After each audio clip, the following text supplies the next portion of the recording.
kadang-kadang menatu ya Allah. Buat kaki situ buat. Aduh, lihat tengah pasar tu dah. Iyo. Iyo ya Allah. Dia kadang-kadang api lah guna-guna katil kan.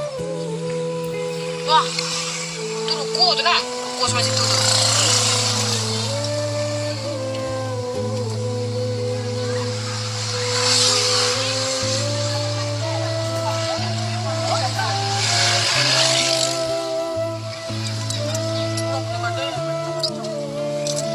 Iyonya, ragunya tak ada inyota terpanggang. So, siku ambil badan. Sa, orang dia. Dia kadang api leh.